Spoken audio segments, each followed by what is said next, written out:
Election முடிஞ்ச results வந்ததும் வேட்பாளர்களே hand shake பண்ணி விஷ் பண்ணிட்டு போயிட்டே இருப்பாங்க. ஏன்னா அவங்களுக்கு உண்மையிலேயே நிறைய வேலை இருக்கும், வேலையை பார்க்கணும். ஆனால் இடையில இருக்கிற ஒரு சிலர் இனித்தான் பகைமைகளை உண்டாக்கிட்டு வாழ ஆரம்பிக்கிறாங்க.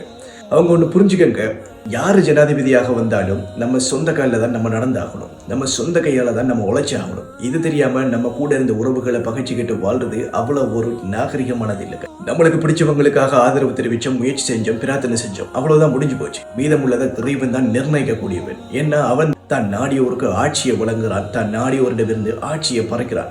இப்படி இருக்கக்கூட நம்மளுக்குள்ள நம்ம பகைமைகளை உண்டாக்கிட்டு வாழ்றது அவ்வளவு ஒரு நாகரிகமான செயல் இல்லை கைஸ். நீங்க உண்மையிலே ஒரு சிறந்த பிரஜையாக நீங்க உணர்ந்தீங்கன்னா யார் ஜனாதிபதியாக வந்தாலும் அனைத்து இன மக்களையும் மதிக்கக்கூடியவராகும், லஞ்சம் ஊழலற்ற நீதியை நிலைநாட்டக்கூடியவராகும், மக்களை வழி நடத்தணும், அவங்களும் செயற்படணும் அப்படின்னு மனசார வாழ்த்தி அவங்களுக்காக வழிவிடுறதுதான் உண்மையிலேயே நீங்க ஒரு சிறந்த பிரஜையாகவும் சிறந்த மனிதராகவும் கருதப்படுவீங்க.